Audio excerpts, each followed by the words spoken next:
வணக்கம் ஃப்ரெண்ட்ஸ். இப்போ நம்ம பார்க்க போகிறது என்னென்னா, யூடியூப்லேயே மிக முக்கியமான ஒரு சின்ன இன்ஃபர்மேஷன் தான். அதனை வந்து அதாவது நேற்று ஒரு பையன் வந்து என்கிட்ட கேட்டாங்க ஒரு டவுட்டு.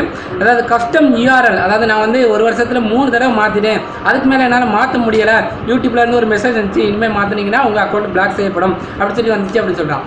ஏன் அப்படின்னு வருதுன்னா, அதாவது யூடியூப் பாலிசிலே உங்களுக்கு இருக்குது, ஒரு வருஷத்துக்கு 3 தடவை தான் யூடியூப்பில் கஸ்டம் யூஆர்எல் அதை மாற்ற முடியும் அப்படின்னு சொல்லிட்டு ஒரு ஆப்ஷன் இருக்குது. அதையும் மீறி நீங்கள் மாற்றினீங்க அப்படின்னு சொன்னால் அது வந்து நீங்கள் வந்து யூடியூப்பை தவறாக பயன்படுத்துறீங்க அப்படின்னு சொல்லிட்டு யூடியூப் தரப்பு நினச்சிக்கிட்டு உங்கள் அக்கௌண்ட்டை டெர்மினேட் பண்ணுறதுக்கோ உங்கள் அக்கௌண்ட்டை பிளாக் பண்ணி வைக்கிறதுக்கோ நிறைய வாய்ப்புகள் இருக்குது. அதனால தான் இந்த விஷயத்தை நிறைய பேருக்கு பகிர்ந்துக்கலாம் அப்படின்னு சொல்லிட்டு நான் உங்களுக்கு சொல்கிறேன். ஏன்னா கஸ்டம் யூஆர்எல்ங்கிறது, அதாவது நீங்கள் அதாவது என்னோட சேனலே எடுத்துக்கிட்டுங்களா, கேஸ்டில் ஆஃப் இன்ஃபர்மேஷன் வச்சுருக்கேன், அதோட கஸ்டம் யூஆர்எலும் www.youtube.com/c/castle of information அப்படி சொல்லி வச்சுருக்கேன். நிறைய பேர் இப்படி அவங்க சேனல் நேமில் வைப்பாங்க, இல்லைனா வேறு நேமில் வைப்பாங்க, இப்படி வச்சுருப்பாங்க.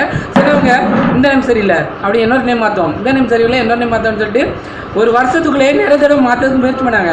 யூடியூப்பு இந்த மாதிரி இதை அனுமதிக்கிறது இல்லை. நல்லா புரிஞ்சுக்கிடுங்க. இந்த மாதிரி ஒரு வருஷத்துக்கு 3 முறை தான் மாற்றணும் அப்படிங்கிறது தான் யூடியூப் வந்து சொல்லி கொடுக்குது. இந்த மாதிரி நிறைய முறை மாற்றணும் அப்படிங்கிறத யூடியூப் அனுமதிக்கிறது இல்லை. அதனால் வந்து பார்த்துடுங்க, கஸ்டம் யூஆர்எல் என்பதை 3 தடவை தான் மாற்றணும். இது வந்து நிறைய பேருக்கு தெரியறதில்ல. அந்த பையன் கேட்ட டவுட்டே இதுதான். எனக்கு இந்த மாதிரி கஸ்டம் யூஆர்எல் மாற்றுறது தெரியாமல் தான் நான் இந்த மாதிரி மாற்றிட்டேன் அப்படின்னு சொல்லிட்டு யூடியூப் தரப்புலேருந்து மெசேஜ் அனுப்புகிறாங்க அப்படின்னு சொல்லிட்டு நிறையா சொன்னான்.